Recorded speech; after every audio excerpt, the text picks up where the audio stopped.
Well, hello, Lara.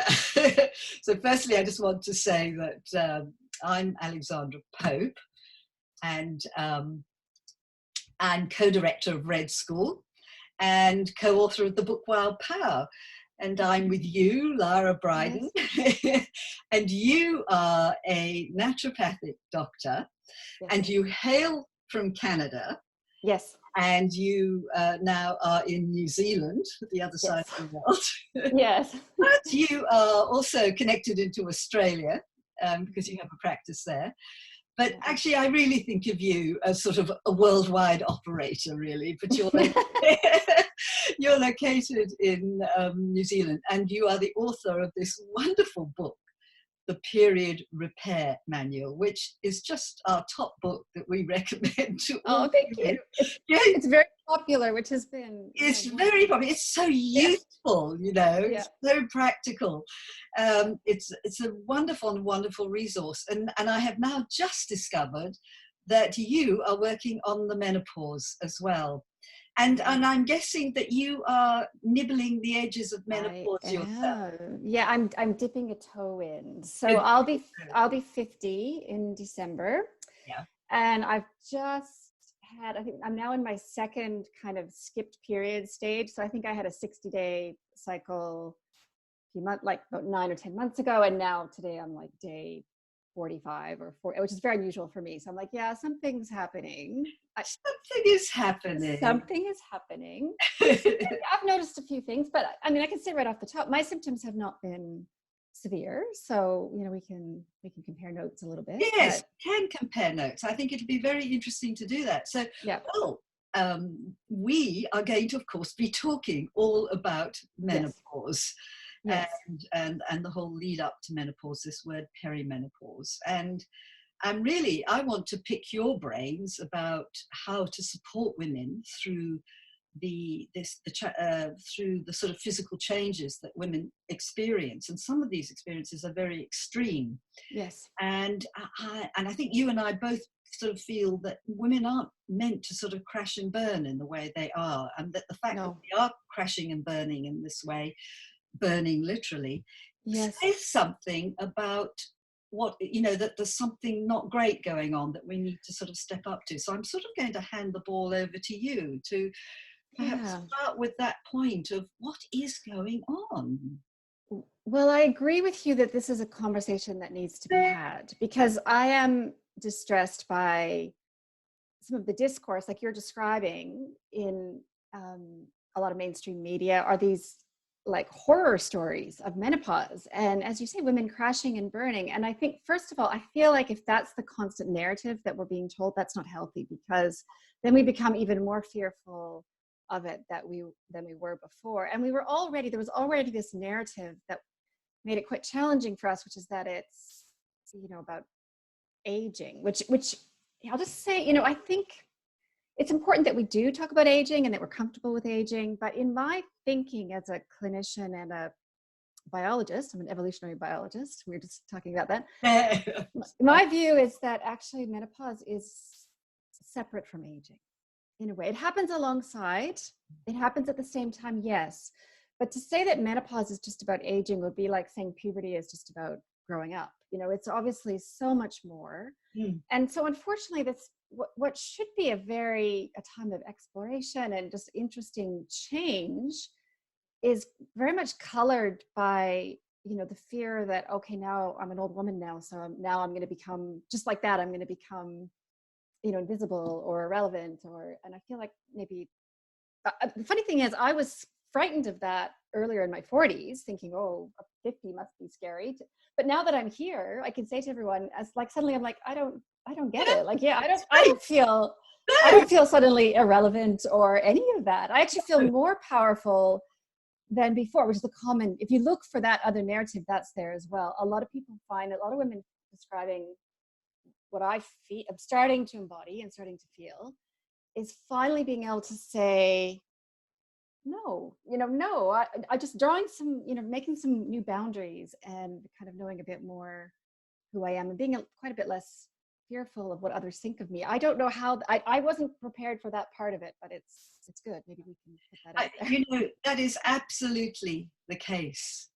Yeah. And even with women who are suffering, once they sort of get their heads around it and address it, they too start to feel, I want to use the word liberation that that menopause ultimately brings. But there is this newfound freedom. It's not about aging, but it is for me an announcement of stepping up to a new level of eldership in a way. But eldership's even too big a word, because I'm in my 60s now, and I feel I'm actually now having to sort of, you know, face up to, geez, it's eldership. I've got to step up to eldership. Whoa, you know.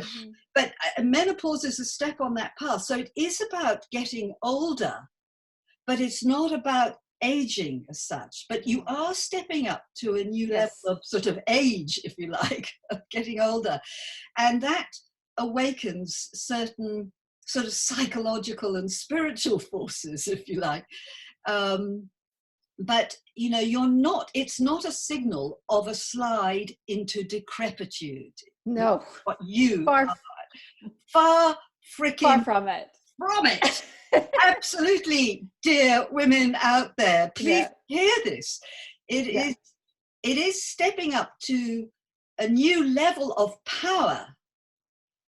And we want women to sort of kind of get their act together so they can really enjoy this juicy sense of empowerment. You know, and if you're suffering with your health symptoms, that is not empowering. So no. Yeah, and we'll try to discuss some of that today. There can be some very real symptoms. Yes. But the word empowerment, stepping up, the word we both used a little bit off air before we started recording was graduation. Kind of graduation into the new, I don't know how you describe it. Yeah, the new place, the new place to speak from.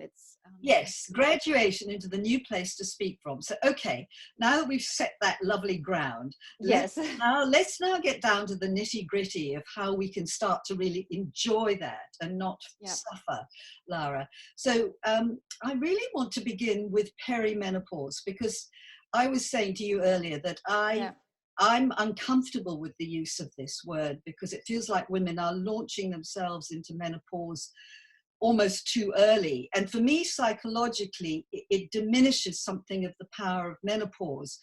There are changes in our 40s, absolutely. And I sort of see that as, for women, as a sort of early warning system to really up your self-care, but not to leap into the menopause camp, because then you start to let yourself be psychologically organized by that.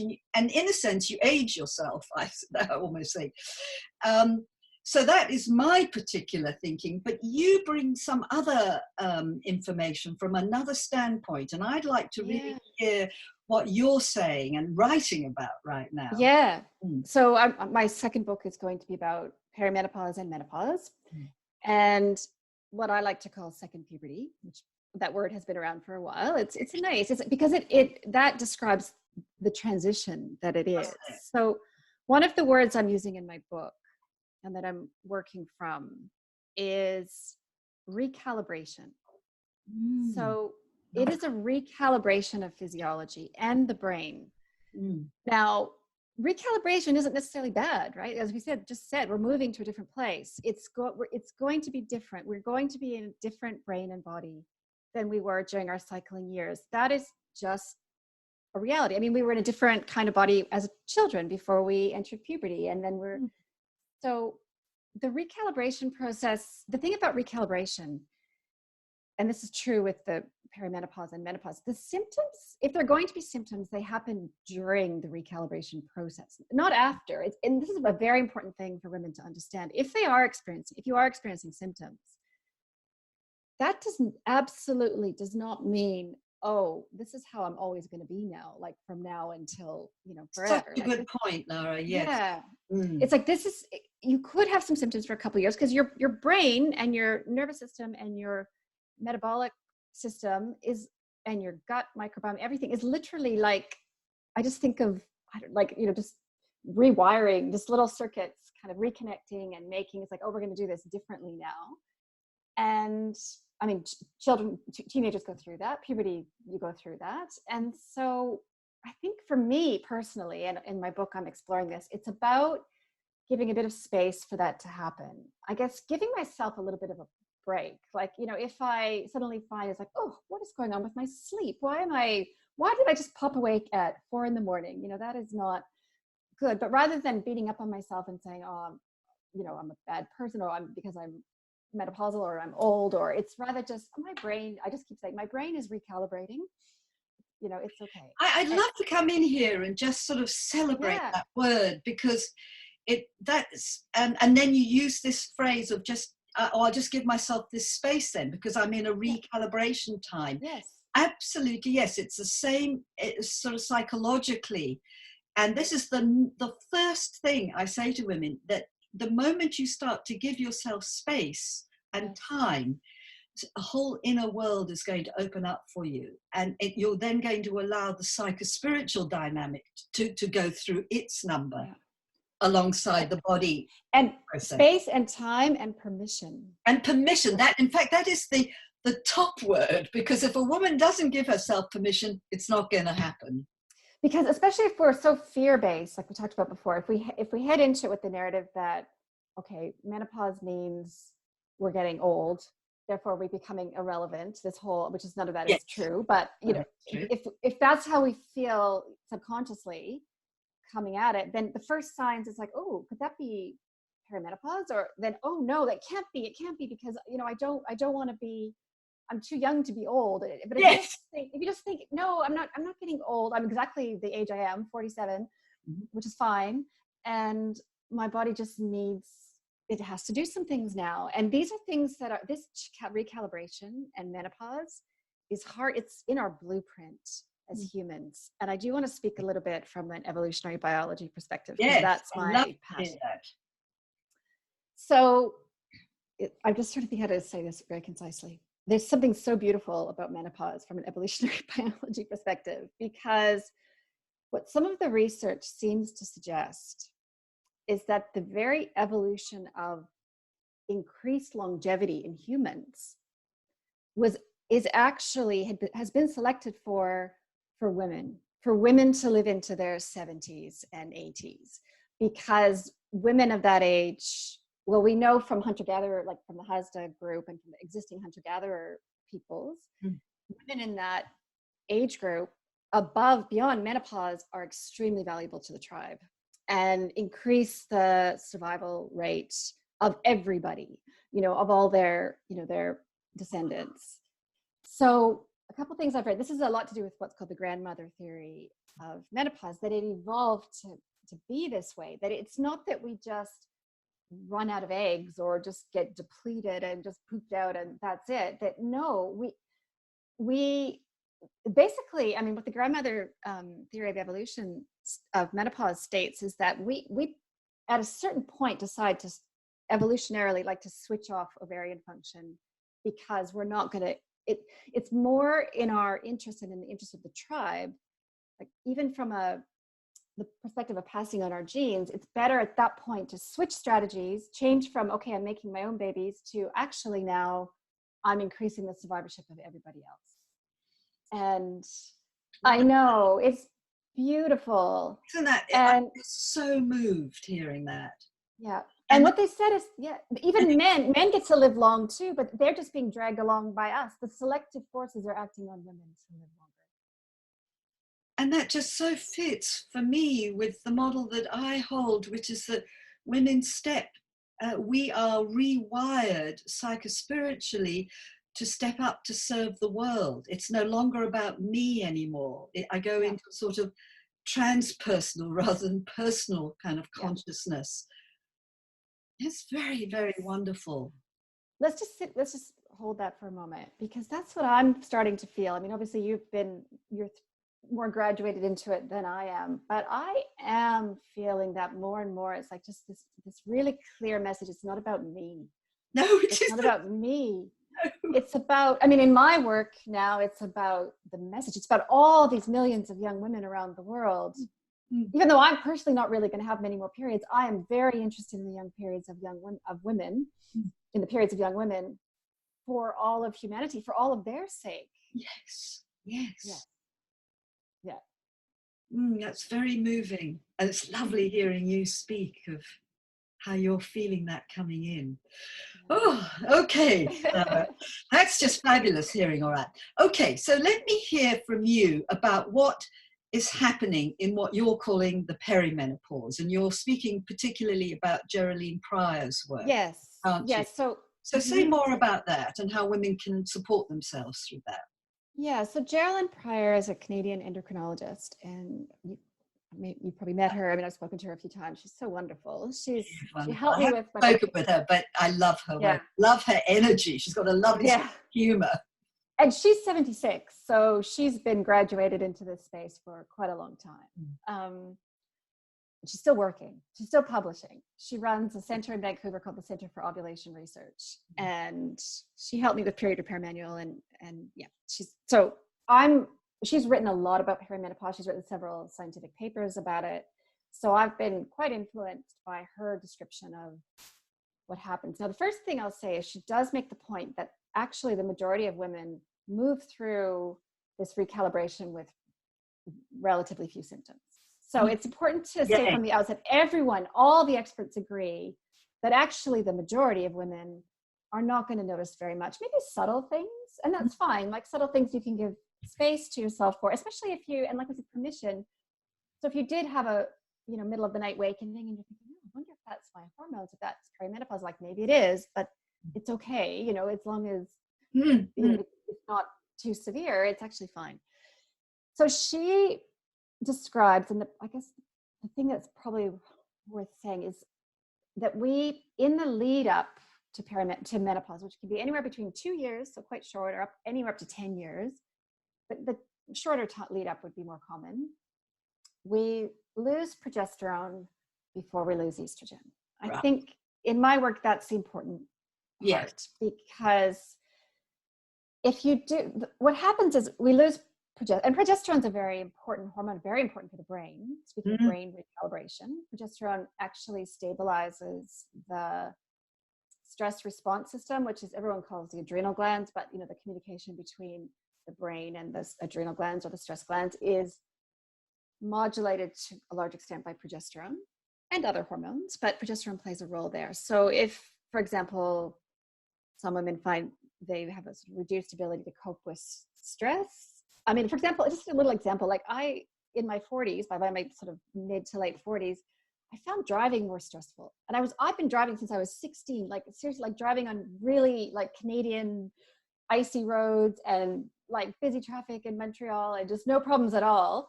And suddenly I'm like driving around Sydney. It's like, I don't love this anymore. And I spoke to my friend who's exactly the same age. She said, yeah, we're all feeling that. Like we still do it. We still drive, but I'm suddenly not as happy about this. But we seem to think, I think it's probably true that some of the driving confidence will come back. But well, to me, I'll just leap in there and say I have the same experience, and I'm a competent and comfortable, driver. Yeah. But I have to now drive more slowly because, well, sometimes I don't, but because I feel as though I have sort of 360 degree. So I'm so wide open. That it's like being permanently wide open now instead of just linear thing. It's like it's all blown open, and I'm like, whoa, this is a bit too much information coming in. I better slow down. It's that I'm having my nervous system's having to cope with more. Right, that's interesting too. That's another interesting aspect. Yeah, so I guess just to know that progesterone leaves us first, even just to mentally know it and kind of know what progesterone is about and acknowledge, for example, that's why some women experience quite heavy periods leading up to menopause, because progesterone has a period lightening effect. So not everyone gets that, but some women suddenly have these periods. It's like, oh, where did this come from? I'm going to have a whole chapter about it in my book, because I know from my work with patients, you might have someone who through all their life, it's like, no, I don't want to take the pill, I'm good. I'm just going to use natural things. And then they get to 45 or, and suddenly it's like, wow, I've never seen periods like this before in my life. And I'm iron deficient and I'm going to have to go on the hormonal IUD or something, because I have no options. So obviously in my book, I'm going to provide options. Professor Pryor is very big on if something is required for heavy bleeding or for sleep problems during the years of the 40s, she's more in favor of using micronized progesterone, or what's called natural progesterone. Rather than the pill, or definitely not estrogen. I mean, she states very clearly in many of her publications that in your 40s is not a time to be taking estrogen. So it's more about progesterone. So I guess that's it in a nutshell. That's really what perimenopause is. And then eventually, yes, we start to have where I'm at now, where I'm starting to skip cycles, and now estrogen is probably going to start to go down. So estrogen's starting to drop for you. Yeah, and at some point, yes, there's going to be that's it. I passed the 12 months, no periods. And I guess one of the things I've observed with my patients, and I try to talk about in the book, it's easy, the recalibration and the transition is easier if we have quite a relatively gradual decline in estrogen. I mean, it's not going to be totally gradual, because yes, there is a moment in time where we stop cycling. But one of the strategies I prescribe for my patients, I'm going to talk about in the book, is if you're a high estrogen person in your 40s, that might be a good time to actually take some nutritional lifestyle steps, such as reducing alcohol would be a big one, or quitting alcohol, to reduce estrogen, because estrogen goes 2 or 3 times higher than normal in those years leading up to menopause. So those are two things. Perimenopause is about progesterone leaving, and for some women, estrogen going very high, up to 3 times higher. Professor Pryor has that information. So that can be, because as you probably know, estrogen is wonderful. I mean, I don't like how it's always bad-mouthed. And I mean, as a hormone that we make, it's a wonderful hormone. In Period or Perimennual, I think I talk about it as the charismatic friend, the one you just love to come around, but after a while it's like, yeah, that's enough. Too much now. Yeah, time for you to go. She's like that. And also for the brain, estrogen is quite addictive, which just means if we're going from really high to really low estrogen, that does not feel good for the brain. So we want to take steps during perimenopause, when we're getting these big fluctuations up and down, potentially with estrogen going higher than ever before, and eventually we're going to a place where estrogen is going to be lower than ever before. We want to take steps to, as much as possible, stabilize that. We're still cycling, but kind of reduce the peaks so that we don't have as far to go so it's more of a gradual move into the lower estrogen state. I mean, the lower estrogen state of menopause is normal. Professor Pryor states that very clearly. That's a normal state. That's normal for us. Clearly, we evolved to be like that during those 3 decades of our lives. So that's not something. It's not bad in itself to be lower estrogen. It's just can be quite rough to go from very high to come down to relatively low. Alcohol as one of the things just to stop. Are there any other suggestions to manage that drop in estrogen? Yeah, one of the best ways to help the body to clear estrogen, it's just very practical, so it's good, is actually through maintaining as much as possible a healthy digestion. Digestion. Yeah, because I don't know if you know about this, but there's some bacteria, but let's say less friendly gut bacteria, make something, which I'll just say, called beta-glucuronidase. You don't have to, the name is technical, but some of your listeners might want to know the name. It's an enzyme that recycles estrogen. So if the liver and the bowel is trying to push estrogen out of the body, that's the normal exit route for estrogen. And then if those bacteria are present, then their enzyme kind of pushes that back into the body, basically. And so the ovaries are making more estrogen, plus if you're reabsorbing it from your gut, you can get quite high levels. And that's not helping anything. That's potentially making periods heavier as well. So this is the other one of the things that Professor Pryor really talks about. She's trying to draw attention to that for some women during the perimenopause or lead up to menopause, this relatively high estrogen state needs attention. It needs to be looked at rather than just putting women on the pill. Yes. So caring for your digestion. Yes. Really crucial. Well, and that's crucial for overall health as well. I mean, it's for everything, isn't it? Yeah. So it's a very simple thing. And the alcohol, I'll just say again, I know that some women report, more of a craving for alcohol during the perimenopause and menopause, I guess I can sort of understand why some of that might be, but I just want to say, hand on heart, it's not the time to be having alcohol. And I also don't like, in the kind of mainstream media, the narrative about kind of menopause and wine. And I'm like, yeah, it's not a good time. It's not a good time to be using wine to feel better, because in so many ways, not just this estrogen issue, but actually sleep and circadian rhythm and so many things, alcohol erodes health, and I would say erodes the body's chance to recalibrate in quite a vital way.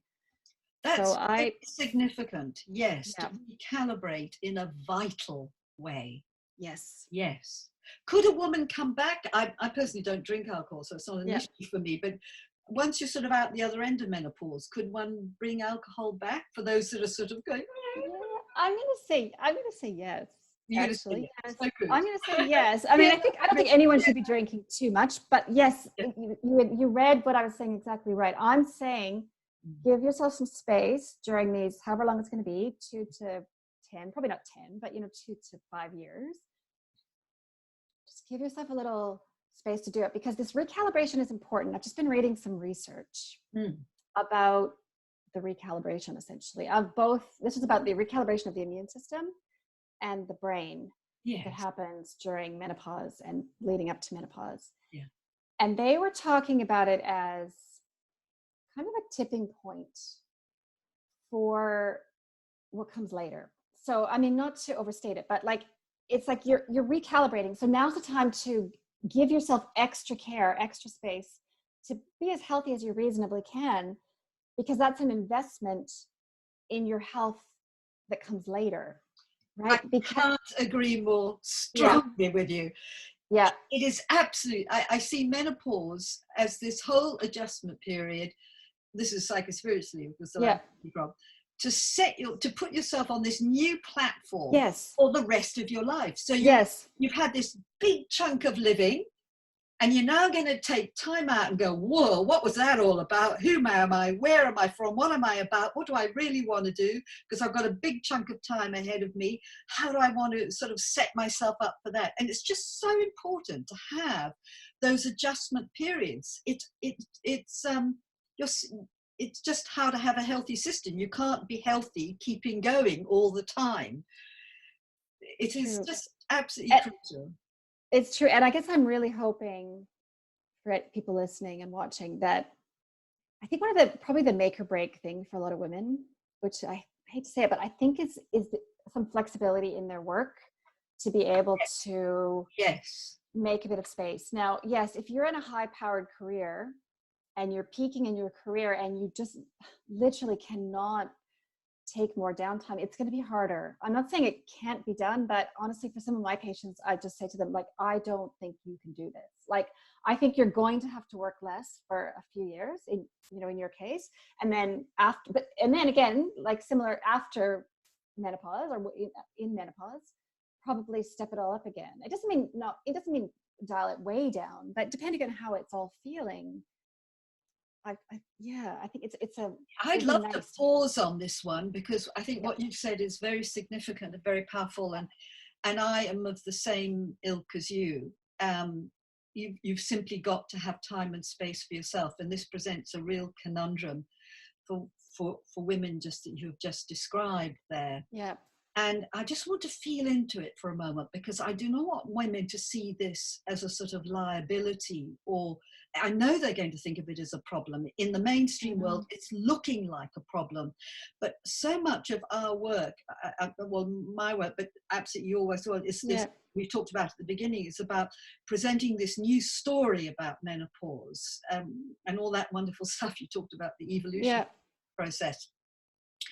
And the story I want to put across is that actually at this point, you see, you're stepping into a new kind of authority and knowing within yourself. And you are actually going to do your work in a different way, in a much more precise, targeted, refined way. You're going to find actually that even though you can do all the things you're doing standing on your head brilliantly, that's not the point. You only are, your soul is now going to say to you, you can only do that which you absolutely are here to serve in the world, what is most connected to you, what you are most passionate about. You can no longer do things just because you can do them and you're good at them. No. It's almost like the universe is saying, we want you to keep all your precious juice now and to channel it into the kind of core of what you're about.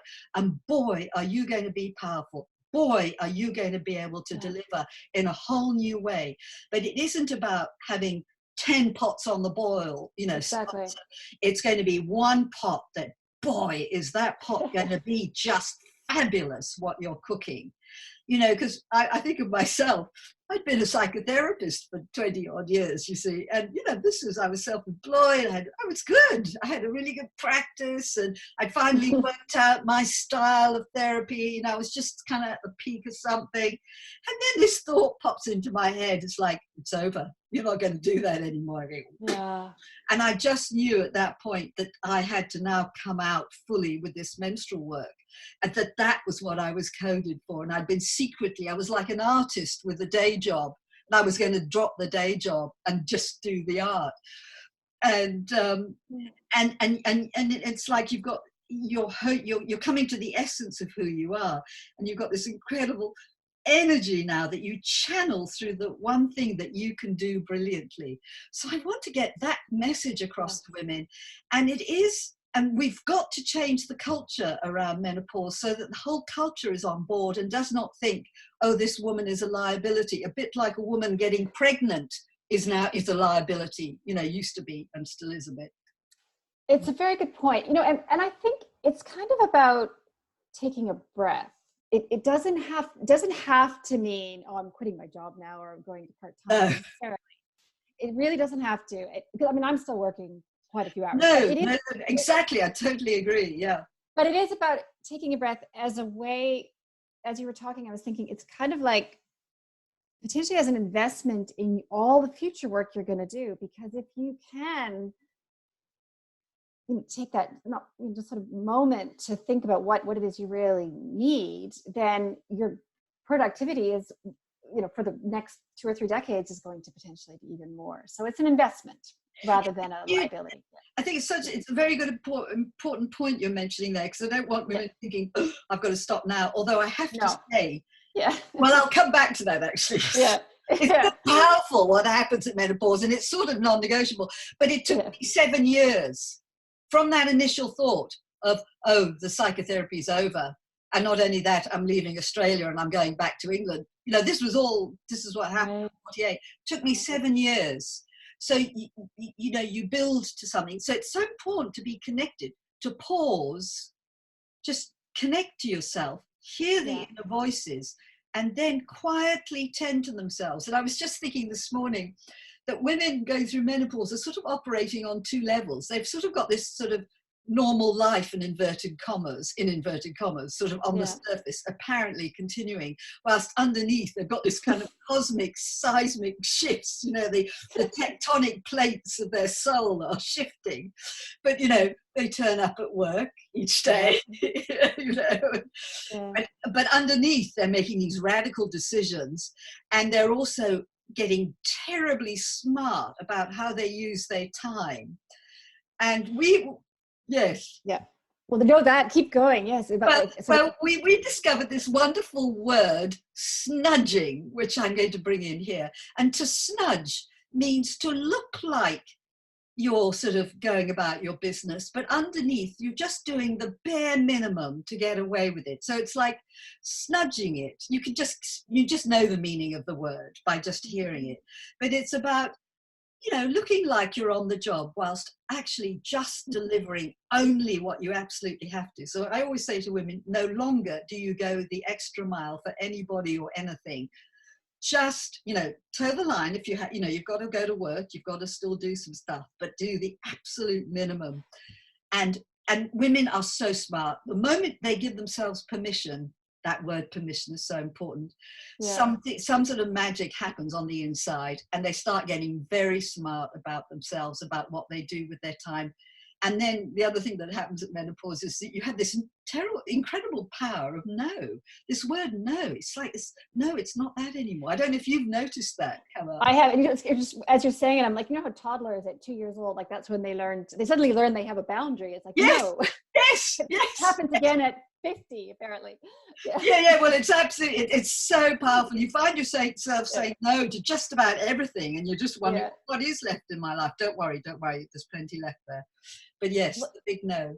I think about your snudging. Like, so one thing, I mean, I think I said right at the beginning of just quite suddenly, like just caring less what people think about me. I still care quite a lot about what people think of me, but I used to be, as a younger woman, like pathologically that way. Yes. And that leads to perfectionism, right? So that means any task I took on, I had to do it 110% or someone would think badly of me. But now I'm a lot more like, that's good. That's good enough. That's good. I did a good job. That's done. Tick. That's done. Tick. Yes. That's beautiful hearing that, Lara. That's perfect. That's just perfection. Yeah. Now, Lara, I am just clocking the time, and we've still got a reasonable minutes. Another about 10 minutes. And I just thought, I am just getting so much out of this call with all that you're saying on the health side. It's just so useful for women to hear this. So I'd love it if you could just sort of take the stage again and just say just what other things you would sort of really recommend. What are your sort of top hit list for women? Yeah, I really want to mention magnesium.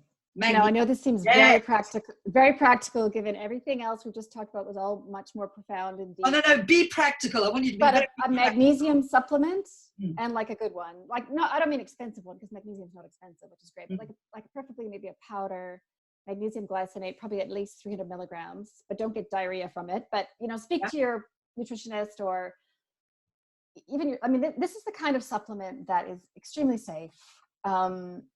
The only the only people who might need to speak to the doctor first would be anyone who has a pre-existing kidney condition. Not that magnesium harms kidneys at all, it's fine. But if there's if there's other medical complications, then yes, speak to your doctor. But for everybody else, you can just try it, and it calms the nervous system. So one of the things magnesium does, there's been quite a few papers about it actually, about magnesium and perimenopause and sleep and anxiety and stress response. It actually helps a little bit of progesterone you still have connects better with the brain and the nervous system. The brain loves magnesium too. So I feel like it's something that can just kind of oil the gears as you're moving through this recalibration process. It just keeps your brain happy while that's happening. And I'll tell you what, for my patients, because I treated quite a lot of perimenopausal patients, this is a true statistic from, I'd say about 50% of the time, magnesium's all they need. Like if they're reporting sleep disturbance or a bit of, anxiety or something with perimenopause or even hot flushes, magnesium, and that's it. And that's all they need. And they don't even need to look at hormones or herbal medicine. That is so good to hear. I must admit, menopause is absolutely, magnesium is one of my top remedies. Yeah. So I can totally second that. But 3 milligrams a day, you're saying? 300. 300. Yeah, and you have to read the label. I'm just being very practical now because you have to read the label to see how many milligrams of elemental magnesium. Yeah. So I'm just mentioning it because I don't want someone to just say, I tried some commercial magnesium tablet that only had, didn't have very much. It didn't feel anything. You actually need to try to get a supplement that has a reasonable dose. So yeah, good. Hopefully people can go away and look at that. It's not complicated. There's lots of good brands on. Good, great. Yes, there are. Yeah. So anything else that you? I guess just about sleep. Prioritizing it. I think whatever that means for you. One thing is the no alcohol. Again, I just have to say, for me, this is my personal story now. I mean, I'm speaking as a clinician and just me personally. The reason I don't drink at all anymore, and I used to drink 3 or 4 drinks a week. I thought, that's fine. I really loved having the occasional beer, and it just felt nice. But in these last couple of years, it's not worth it to me because my sleep is so much better without alcohol. And So that's just what's my brain recalibration really does not want alcohol anywhere around it. So that's part of it. So taking steps to improve sleep, getting off screens at night and prioritizing it. There's actually so much good information on sleep out there now, actually, just in general. People have now woken up to the fact that you need everyone woken up to not just the menopause woman. We all need sleep. I'd love to ask you about coffee. Yes. What is coffee? Okay, I mean, I don't drink it, but it's not, put it this way, it's not in the same category as alcohol. Like, I think alcohol, like I said, I've used the word erosive. Like, I find that alcohol is highly problematic for health. Coffee is, it's a stimulant and it's a drug. So, and people have, depending on your genetics, some people clear it faster than others. So we have like some of the fast caffeine metabolizers, they have a cup of coffee in the morning. By the afternoon, that's all gone from their system. I don't see that as a big problem, but I think, if you're having loads of cups of coffee, like many cups of coffee, and that's affecting your sleep, then that's a problem.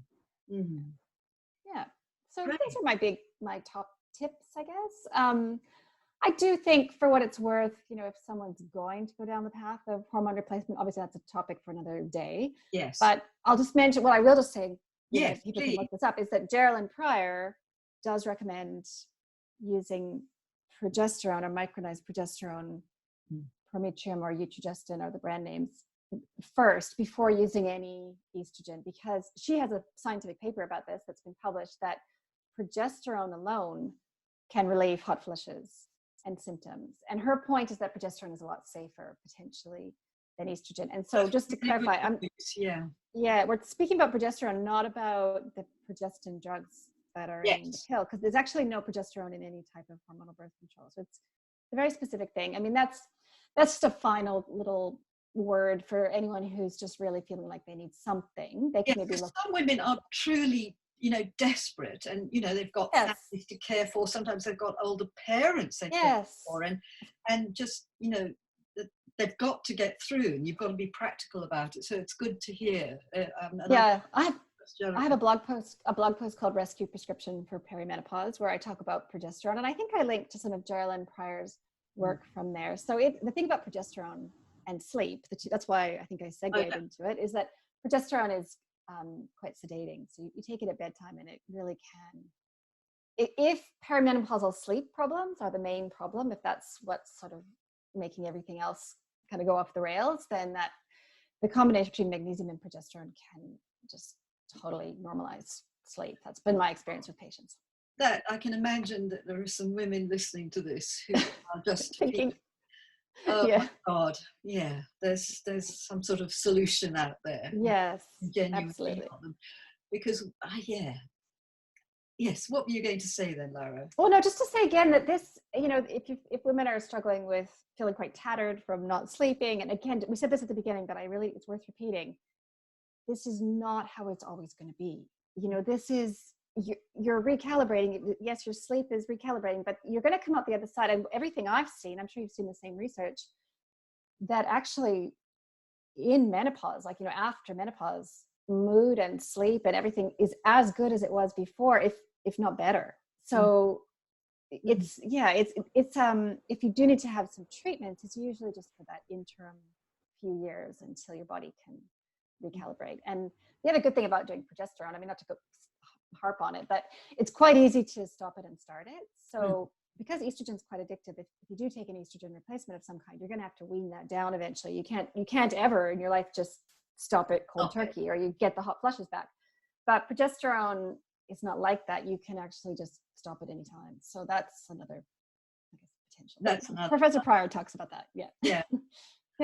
Oh, that's lovely. I've so enjoyed this conversation. Yeah, me too. And we're on opposite ends of the world. It's my evening, it's your morning, but yes. And I'm dealing with sunshine. I was going, the light. Oh, it's in your eyes. Yes. And I'm dealing with probably dinner in the oven that I'm going to have. Yes, you've got to rush to your dinner right now. So I deeply want to thank you for your time and your generosity with all your information. And I tell you, well, we're both writing books on menopause. So this is going to be, you know, I was going to say the trifecta, but not quite the whatever it is, the two of us coming together. They'll look great on the shelf together. Yeah, they'll look fabulous on the shelves together. Psychospiritual, and then all the wonderful evolutionary and all the physical stuff. I mean, really, we're going to, it is a whole new revolution we're wanting to just launch out there to really empower women. We've got so much to offer the world, and we've got to be well and happy with ourselves to be able to do that. I have to say, in my 60s, I feel fabulous, and I just completely love what I'm doing, and I'm just, you know, I just love the fact that I've sort of found who I am and made peace with myself, and it is so liberating. So I really want women to hear that. I've seen there's an Australian study, I can share it to you, where they found that actually the majority of women in their 60s and 70s report feeling fantastic. Yes, fantastic, exactly. Like, wow. I thought that was the word you were going to use. I'm like, apparently that's exactly how it feels in your 60s. Yes, fantastic, is it? So thank you so much, Lara. And if people want to find you, because they'll probably be flocking to you now because you're just so knowledgeable, where should they come to find you? I'm easy to find. So my blog is larabriden.com. All my social media is at Lara Briden, and my book is Period Repair Manual. Brilliant, and that's on Amazon and all the usual. Yeah, that's on all the usual places. Great. Well, thank you so much for your time, Lara, and may you have a delicious dinner. Thank you. Have a lovely day. I will indeed. The sun is shining. I'm going to head off out into it now with my dog. Nice. Perfect. So take care. Bye bye. Okay. Yeah. Bye bye.